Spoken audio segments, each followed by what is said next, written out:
The Gateway brings you the day's news each weekday from around the St. Louis region and the state capitals in Jefferson City. Our schools are accredited. We don't need this bill. And Springfield. How many more years must pass before lawmakers see time is of the essence? I'm Abby Larico. Join me each weekday for The Gateway on the STLPR app or wherever you get podcasts. From St. Louis Public Radio. This is Politically Speaking. The end of the Missouri primary in early August marked the beginning of the general election cycle. But for Elad Gross, the Democratic candidate running to be Missouri's next attorney general, he's been focused on November since the beginning. That's because Gross did not have an opponent in the primary, which left him waiting to see who he would be up against in the general election.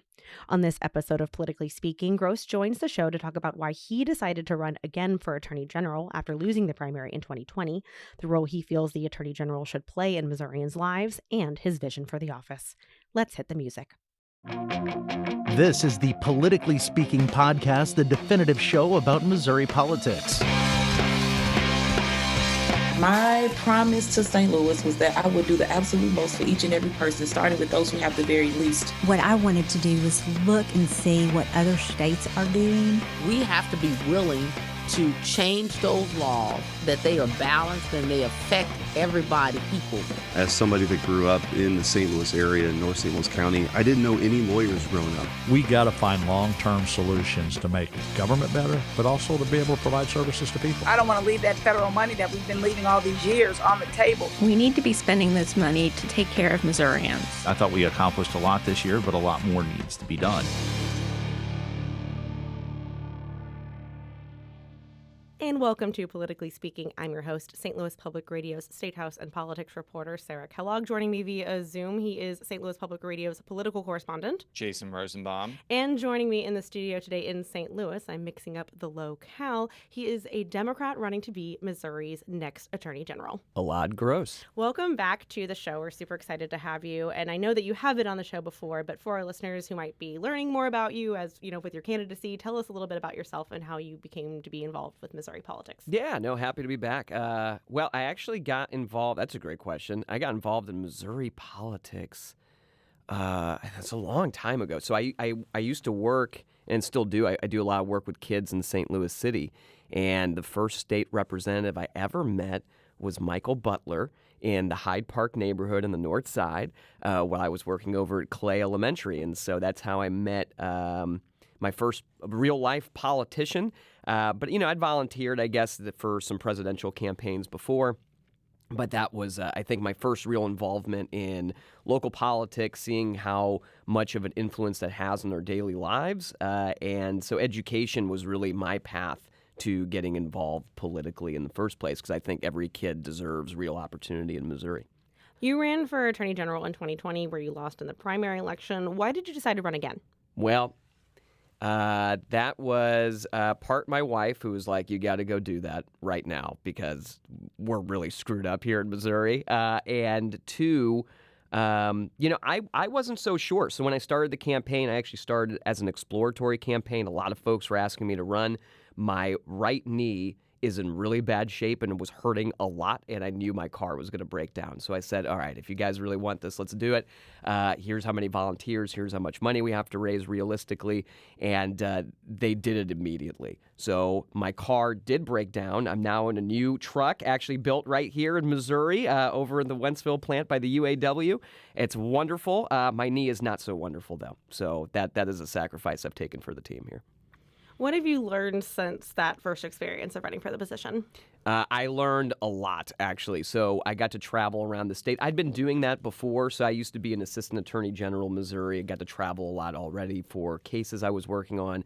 But in this situation, I saw more of the political side of everything, and I saw how much organization I think the Missouri Democratic Party needed, and a lot of the strength that we needed to infuse in the organization itself. So I've helped folks really rebuild a lot of the communities that we've had around the state, around what the Democratic Party can and should be doing for folks. And I think, you know, I'm really proud of the leadership that we've taken in doing that. But I think I learned a lot about how do we strengthen local communities to take care of themselves, and then build something that's bigger than any of us can do on our own. What, in your background, your experience, drew you to the Attorney General's race as opposed to running for the legislature or a local office? Yeah, well, I live in St. Louis City. I'm pretty good. So when we talk about the legislature, I've got good representatives there. I've had some legal fights with St. Louis City that have been pretty high profile, I suppose. But that's part of my legal work right now. For the Attorney General's office, like I said, I used to work there, and I saw what that office can do for so many people in Missouri, and it is something that, I think with the right leadership there, we can do so much more for people in this state. We can sue these scammers on our phones that are always out there. We can deal with violence in our communities. We can make our neighborhoods safer. We can have a real advocate for the people of Missouri in that office. And so I guess having worked there and seen all of the wonderful folks who are choosing to be there instead of, some big law firm somewhere where they're making a whole lot of money, it's a great it can be a great place to work. It can be a great place to get a lot of work done for Missourians, and that's why I'm running for Attorney General. As I'm sure you know, in Missouri right now, it is an uphill battle for a Democrat to win statewide. The last statewide victory for Democrats was in 2018 when Nicole Galloway defeated Sandra McDowell. Mm-hmm. Why do you believe that you can not only represent Missourians, but also be elected by them, given that you have to piece together a different type of coalition than Republicans have to do in terms of a statewide electorate? Yeah, I mean, look, you can look at this race right now, and I'm out there talking to as many people as possible, trying to participate in debates and forums, and the current Attorney General doesn't answer anybody. I think he feels very strong in his position by virtue of the electoral politics and the history of it here in Missouri. But look, I've been invited, for example, to Trump headquarters in Warsaw, Missouri. I've been there multiple times now talking to folks. And when I talk to people there and I talk to people in St. Louis, we want the same things. We want drinkable water. We want someone to sue the scammers on our phones. Puppy mills is a big issue throughout Missouri, too, and a lot of folks are agreeing, and maybe they just like my dog better than me. I mean, I like my dog better than me sometimes. So, but I think that there's so much commonality that we have. The big challenge for us is how do we reach as many people as possible? Because when I get in front of Republicans or conservative folks, I talk about how much money has been wasted in that office, all these stupid lawsuits coming from there, locking up innocent people behind bars, and we're all paying for that. I mean, there's a lot of really, really bad policy coming from that office. And so I think if we're able to have those conversations with as many people as possible, we're going to see success. And right now, I'm very proud to say this. We are the statewide campaign that is contacting voters. We have a whole operation around the state. We have regional organizers. We have thousands of volunteers in the campaign. We are the only ones right now that are really, phone banks, text banks, contacting folks right now. And, I mean, maybe after they hear the show, they're going to start waking up a little bit. But I think there's a lot of folks sleeping on our campaign right now. And our intent is to show them a thing or two in November. So let's get into the issues. And the first thing that we want to talk about is sunshine law policy. Oh, I know about that.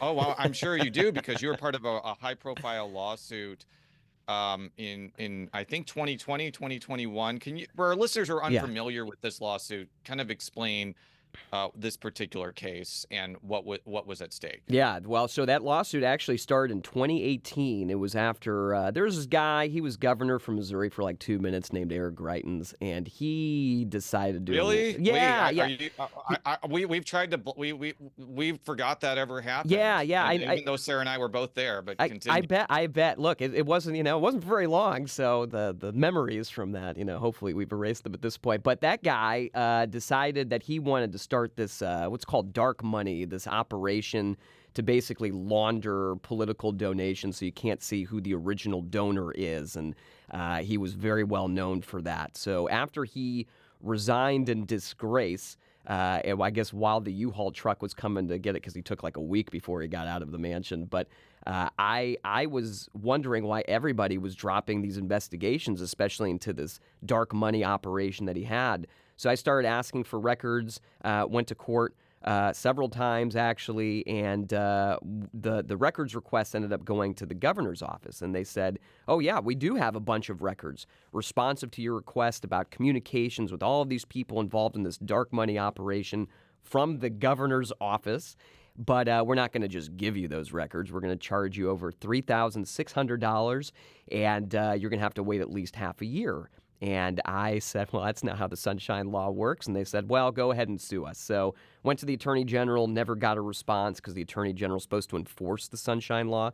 And I ended up taking it to court on my own. And in 2021, the case went to Missouri Supreme Court. I argued it there, actually against one of my former supervisors at the Attorney General's office.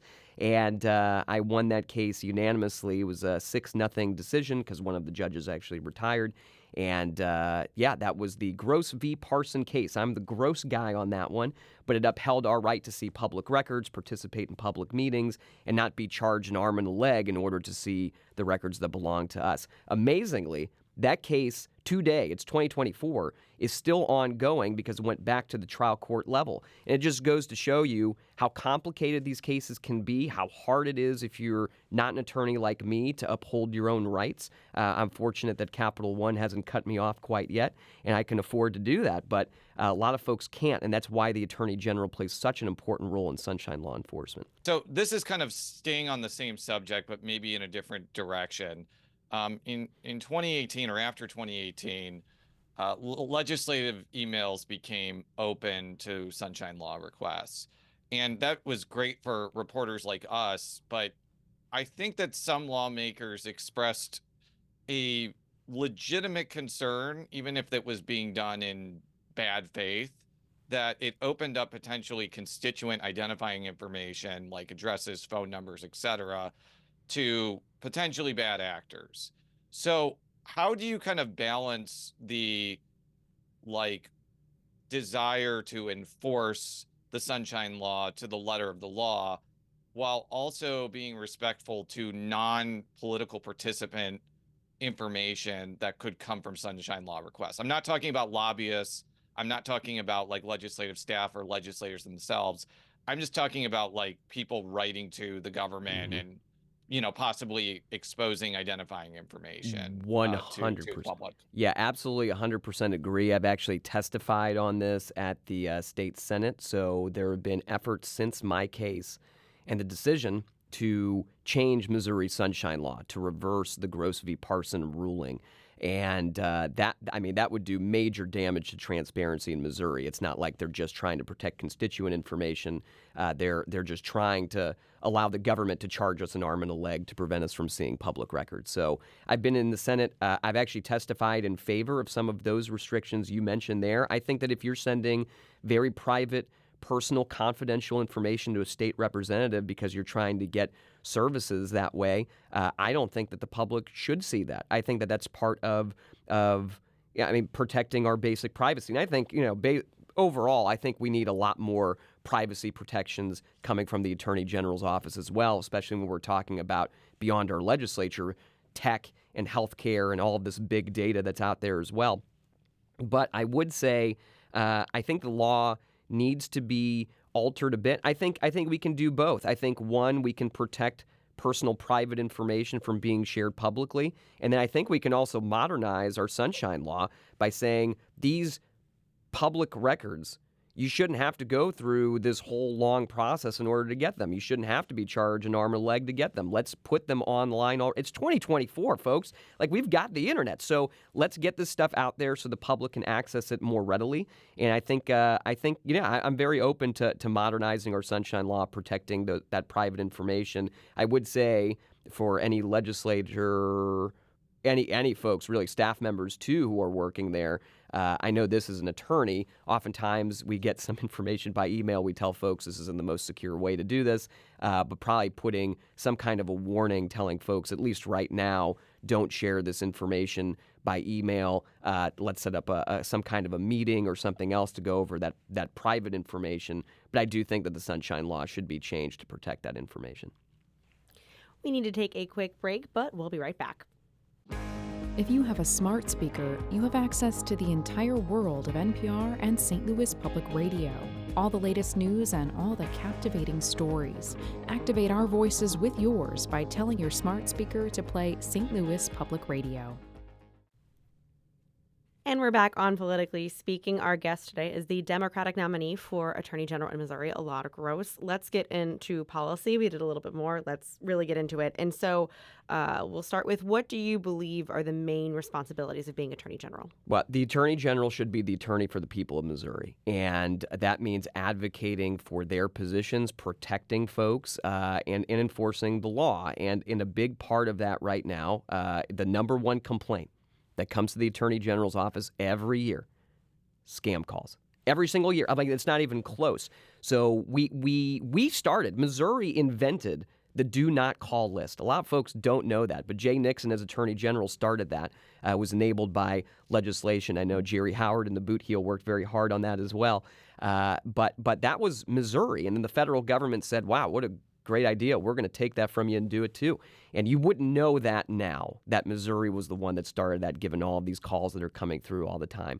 I think that we need a much stronger investment in our consumer protection division at the Attorney General's office. And that doesn't mean more money. That's a division that brings money to our state. It just means we need more attention spent there. We need more staff there.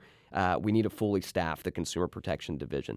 But there's plenty of other things that office should be doing. We should have a coordinated statewide plan to deal with violence in our communities. We should have a Civil Rights Division at the Attorney General's office. We should better serve our veterans. We should be dealing with health care issues throughout Missouri. We should be stopping fraud. There's just so many things that office should be doing, but primarily that office should be a watchdog for the people and should be the representative for the people of the state of Missouri in the legal side of things. Yeah, let's talk more about scammers and kind of going after scam calls. I'm sure that's something that affects pretty much every Missourian. Yeah. What are your detailed plans on that, including, an enforcing mechanism? Yeah. So we have to have staff there to enforce the do not call list. That has to happen. We have to make sure that when folks are calling the Attorney General, like, you're not just getting something that rings forever. Maybe you get to a voicemail. Maybe you finally get to a live person, but then that person doesn't do anything for you. We have to have enough staff to do the job of the Attorney General's office,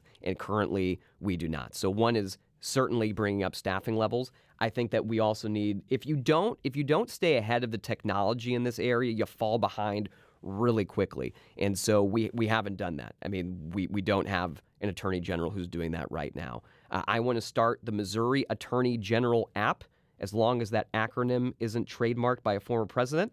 And that app would allow you, if you're getting scammed, right, by email, phone, text, whatever it is, you can send that information directly to the Attorney General's office. We're collecting evidence as it's happening. It streamlines those prosecutions, and we can send warnings out to the public about the new scams that are out there. So I think it becomes a much more interactive way for folks to be a part of their government as well.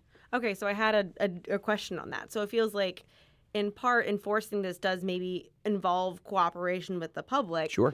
Not everyone's going to download an app.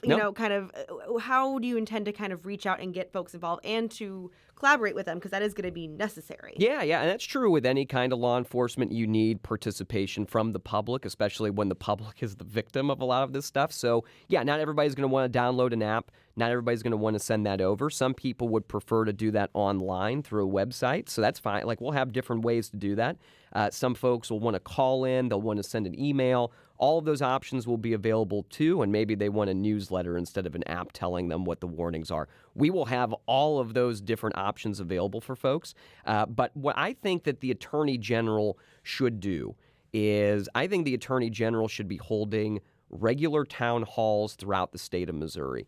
And that way we're getting folks' input. You're learning what the Attorney General's office does. You're seeing how it can impact your life, ways that you can participate in your own government as well. But right now, we don't really see that happen. You see, I think most folks actually don't know who the Attorney General is or what the Attorney General does, which is really sad because it does a whole lot for us and it should be doing a whole lot more. So I think we should see the Attorney General more than just every 4 years during election season. I think that person should be someone that we know. And look, I mean, it's a big red flag if you don't know the name of your attorney. And that's true in your personal life, okay? So if you don't know the name of your attorney general, you haven't had an opportunity to meet that person, you don't know what that person is doing for you, that's a big red flag, and you probably want to consider getting a new one. I want to stay on the topic of the do not call list. And I actually want to shift it to the do not text list, which I'm sure doesn't exist.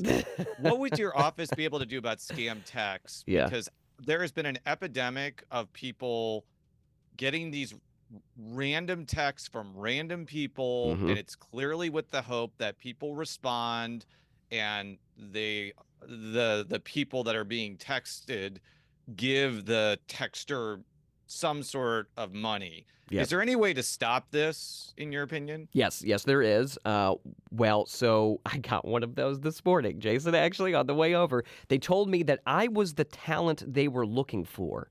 Please respond. I'm like, I don't know what that means. I have no idea, but thank you, I guess. Yeah, so I think, one, we do have some rules around that right now. A lot of that's coming on the federal side of things. So if you say stop or unsubscribe, all of those things, you're not supposed to be doing that. I think we need to advocate for stronger federal protections, and that's one role of the Attorney General as well. I mean, you are in charge of consumer protection for the state of Missouri. You should also be in D.C. saying, hey, here's what we need. Now, I think, I'd rather spend all my time here in Missouri, but every once in a while you got to go over there and tell them what we need as well. So I think that's important. But nothing's really stopping us from passing some laws here in Missouri about that as well, to strengthen those consumer protections here too. But, it depends on what the source of these is. We do have the Missouri Merchandising Practices Act, which is our consumer protection law. It is pretty broad, and I think that we do need to enforce it a lot, maybe more in depth and have a lot stronger enforcement on that against some of these folks.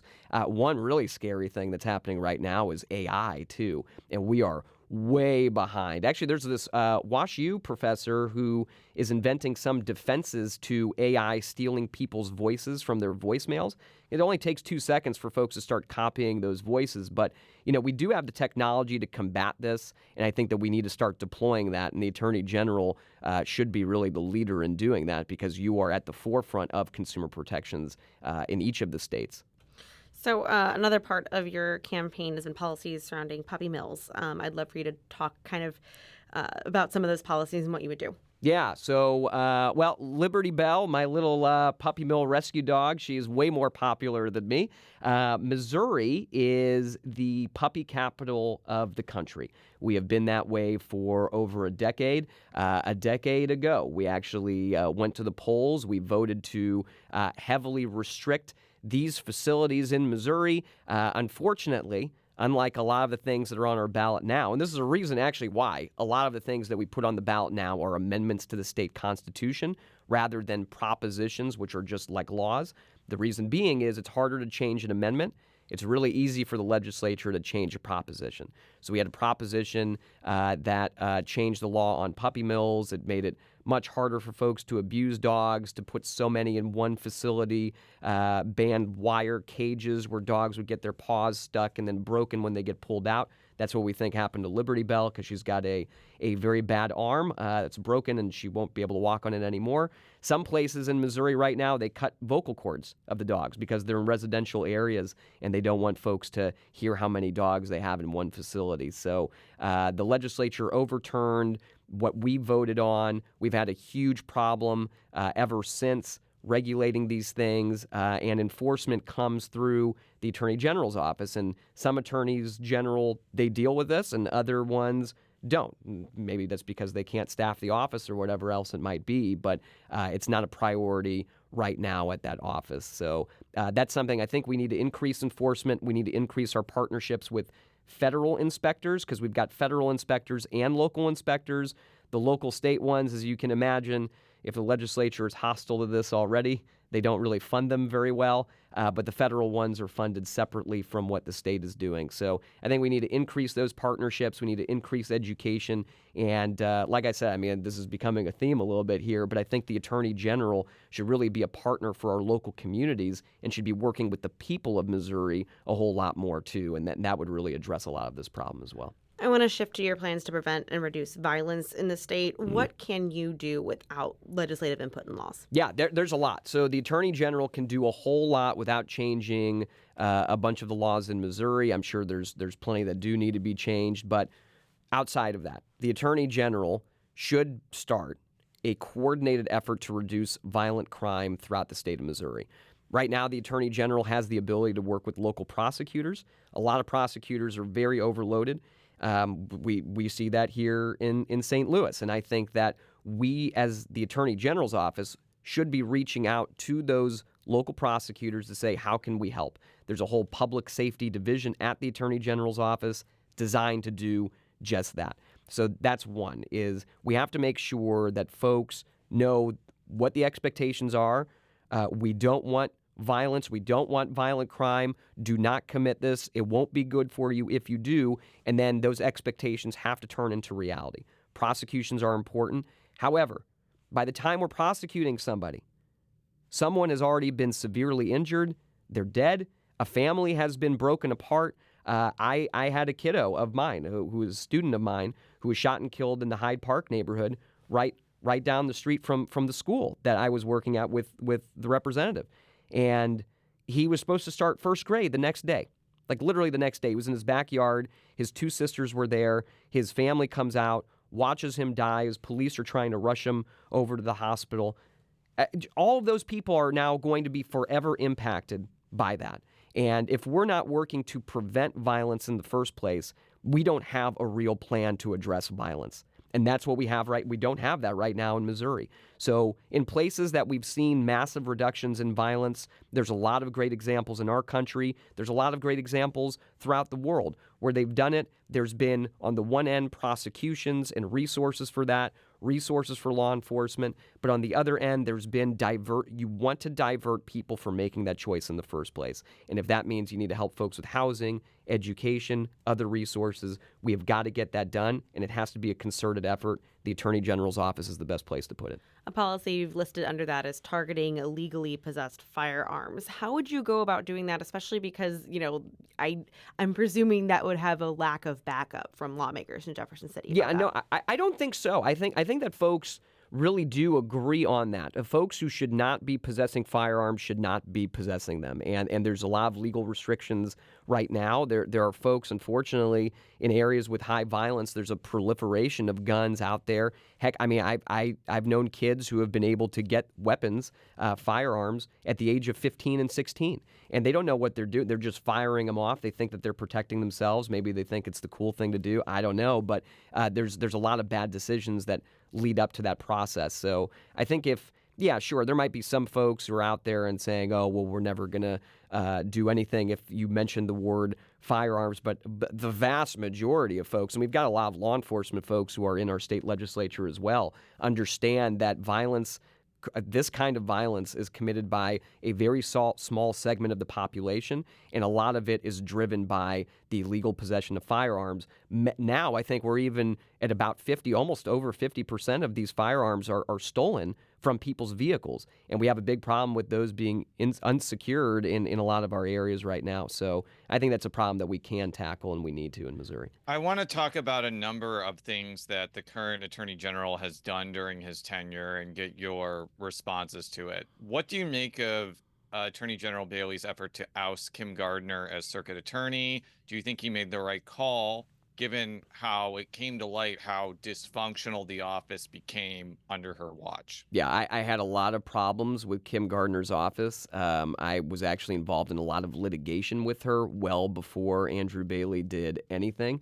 And that was because just the dysfunction in that office led to innocent people being kept in jail when they weren't supposed to be there. And I've litigated many of those cases, unfortunately, involving the city. So I was not the biggest fan of her tenure there. I was very hopeful, and it didn't work. I'm very glad we've got Gabe Gore in there right now, who has stabilized the office, has done a really good job so far. I think there's a lot more that we have to do, and that's a role that the Attorney General should play. Look, I think if I was in his shoes, Andrew Bailey's shoes then, my first step wouldn't have been going to a TV camera to get on the news. My first visit would have been to Kim Gardner's office, and I would have sat there downtown St. Louis until she met with me or a staff member met with me and said, I'm going to send prosecutors to your office. How can we best help you do that? There was so much time wasted over trying to get on the news and trying to litigate this whole thing. Yeah, maybe you have to do that at the same time if you're not getting any participation whatsoever. But there were people dying.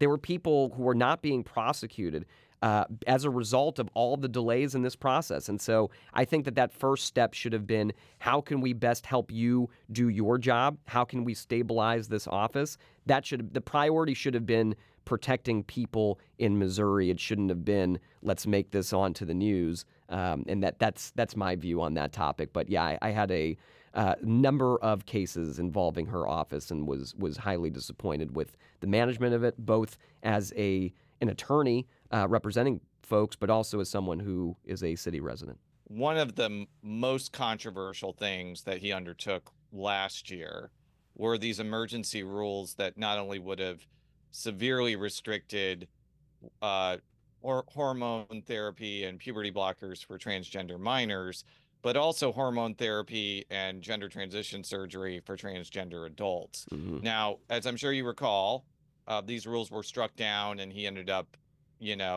not pursuing them after the legislature passed the ban on gender affirming care for minors. I'm going to take a wild guess and say you probably wouldn't have pursued this, but can you just to play like devil's advocate, why do you think he was wrong to pursue those rules the way he did? Well, yeah. So, I mean, I wasn't the only one who thought he was wrong. Governor Parson thought he was wrong. Even Jay Ashcroft thought he was wrong. A lot of folks really opposed what he was doing, and he wasn't hiding it. So he tried to use a lot of consumer protection laws in a very expansive way. And this is a guy who's done this with many things. He did this with the initiative petition, where he expanded his authority well beyond his own office, well beyond what our state constitution said, to the point that the state auditor, Scott Fitzpatrick, had to go to court and disagree with this guy too. And he had multiple judges tell him, you need to do your job, not everybody else's. There's limited government for a reason. I'm a small government guy. I think to the extent possible, we should let people make their own individual decisions, let your family make your own individual decisions, and the government should stay out of that. The way that this guy did it was he tried to expand Missouri's Merchandising Practices Act to say that he can tell anybody to do anything that he wants them to do. The legislature is the appropriate way to go through this, and then the court system after that to see if those laws are right or wrong. He didn't care about our process. He didn't care about separation of powers. He didn't care that his authority is supposed to be limited in a lot of these areas. He really did abuse his office and his power in doing that. And if he can do it for that issue, he can do it for a whole lot of others. And that's what gets really scary, because he has done it with a whole lot of others. He has attempted to deny the people of Missouri the right to access the initiative petition, the right to access the ballot. And if he starts taking away, and now, I mean, he's doing it in prisons. He's taking away people's right to have their freedom. And if he can deny people all of these basic civil liberties in Missouri, and we're getting that from the Attorney General, we're going to have a major problem in Missouri, and we have for the last few years with this guy. You mentioned this kind of in the beginning of the show, but the whole concept of how the AG approaches wrongful conviction cases. Yeah. So I spent a lot of time reporting on the Lamar Johnson situation, Mm-hmm. and I came away from it being like, the evidence is not even close to justifying keeping him in prison. Like, it wasn't even a close call. Yeah. But I do know that AG Schmidt's office faced a lot of criticism for basically aggressively combating any efforts to release him from prison. And I think that AG Bailey has faced similar criticism. To play devil's advocate, though, Mm-hmm. I do kind of understand the approach of the AG acting as a check against the possibility that somebody who was actually convicted of a crime they actually committed was perpetrating like very elaborate scheme to prove their innocence. And, the AG has to be a barrier against that possibility, however remote. So how would you kind of approach these cases differently, where you are not necessarily taking claims of wrongful conviction at face value, but you're not being so intransigent that you are preventing somebody from being released from prison when they didn't commit the crime. In the case of Lamar Johnson, for example. Right, yeah, Lamar Johnson or Chris Dunn or Sandra Hemi. I mean, there's a whole list of folks that this has happened to very recently as well. I think, so we have to understand this is part of a longer process. When you are prosecuted, after there's a conviction, you have the ability to appeal that conviction. A lot of folks do.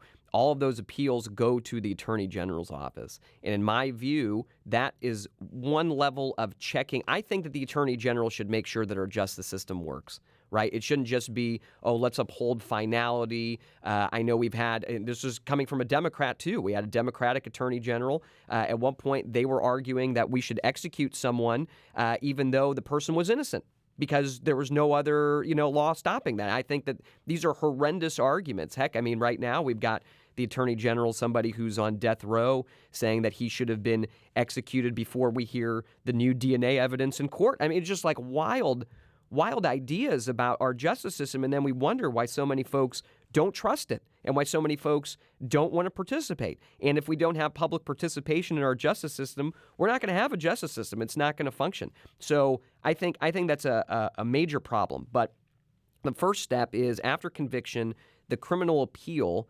goes to the Attorney General's office. The Attorney General's office deals with all of those. So that's one check in that process already, but that's one step towards saying, well, let's make sure that we've got a real conviction here, and we're upholding that. Then that would go from one appellate court, could go up to the Missouri Supreme Court in some situations as well. And now you've got these folks now, these innocence cases, where it's not that they can bring it on their own. It's a prosecutor who said, hey, I think we screwed up. And they take, oftentimes in some of these cases, years before they decide to go forward and say, we're going to go to court, and the law now allows us to prove by clear and convincing evidence, one of the highest standards that we have in our legal system, that they have to go to court and the judge has to find by clear and convincing evidence that this person should not be in prison. And that's a prosecutor who is bringing that. So I guess, yeah, maybe in this system, maybe you could have a prosecutor who says, well, I'm just going to release everyone no matter what. I don't care, and I'm going to bring it. And then maybe you have judges who just agree. I don't know. I don't know where you would have I mean, that this is like here. not to interject. I don't think this would happen. Yeah. But I'm going to give the wackiest of hypotheticals. Okay, let's do it. say somebody was convicted of a crime and they're very wealthy and they have like a wealthy brother, and the wealthy brother bribes the prosecutor to try to release them from prison. Sure. That's kind of what I was talking about, where the AG has to act as a check against those type of admittingly unlikely scenarios. Yes. But I would not want a situation where somebody is working or colluding with a disreputable prosecutor to try to release somebody from prison, right? And the AG just takes it at face value and releases that. Absolutely That's why I think agree. that's why you have to have an Attorney General's office sometimes be aggressive when it may seem like they're being heartless or dispassionate about somebody's plea. But continue. Yeah, no, I absolutely agree. And then the next step in that whole process there is to also remove the prosecutor for accepting a bribe from somebody, right? So you're in the extreme territory, not the norm. So the norm right now is you've got prosecutors who are overloaded, who have looked at this case and feel so much that they have to take time out of all the other cases they have to say, oh my goodness, let's let this guy out. So that's our current system. So yeah, maybe you'll see somewhere along the line there's corruption. That's why I think we should have a public corruption unit at the Attorney General's office, someone who you can specialize in quo warranto actions to remove folks when they're not doing their jobs and they're doing something illegal. But I mean, the cases that we have now are people who've spent decades and decades of their lives behind bars for crimes that they have proven themselves innocent. It's not like, this, that. It's just, no, look at all the evidence, and I shouldn't be here. And our Attorney General not only is fighting those cases to say, oh, the other side is being represented, but it is then calling prison wardens and telling them to ignore court orders and keep people there, even with threats of contempt right now. Somebody's got to hold this guy accountable. It's absolutely ridiculous what he has done. He's spending taxpayer money to keep innocent people behind bars beyond just the initial hearing. There is no authorization for him to appeal these cases, even though he's trying. And, I guess we'll find out soon, because now that's going to be up at the Supreme Court at some point too. But he has totally mismanaged our system of justice in the state of Missouri. And it is really sad for somebody. I mean, I've worked with kids for a long time in very poor areas of our state. I've worked with families that have been scared to come forward to law enforcement when they see something because they don't think anybody's going to do anything for them. And when you have a guy like this, who is the chief law enforcement officer of our state, screwing around so much that folks don't even believe that we'll ever see real justice in our state as a result of that, and we're getting terrible national attention for this. I mean, come on. Like, we've got to change something, and that is not the role of the role of the Attorney General is to make sure our justice system is working, not to do whatever this guy is doing with our taxpayer money right now. So it's extremely frustrating for me as somebody who's seen kids who don't trust our system of government. And if our kids don't do it, if the future doesn't do it, we won't have it. And folks just won't respect it. And we're going to be in a very bad situation here in Missouri. We need to change that as soon as we possibly can. That's all the time we have. Thank you so much for joining us on the show this morning. Politically Speaking is a product of St. Louis Public Radio, which is a part of the University of Missouri St. Louis. You can follow all of our coverage, election and beyond, at stlpr.org. And Elad Gross, where can people find you on the internet, learn more about your campaign, and find you where you want to be found? You can find me everywhere. But yeah, if you go to eladgross.org, that's ELADGROSS.org, you'll find it all right there. All right, until next time, so long. Politically Speaking is produced by Jason Rosenbaum, Rachel Lippman, and me, Sarah Kellogg. The show is edited by Fred Ehrlich. Read all of our coverage at stlpr.org. And if you haven't already, make sure to subscribe to Politically Speaking by searching the term Politically Speaking on Apple Podcasts. From St. Louis Public Radio. This is Politically Speaking.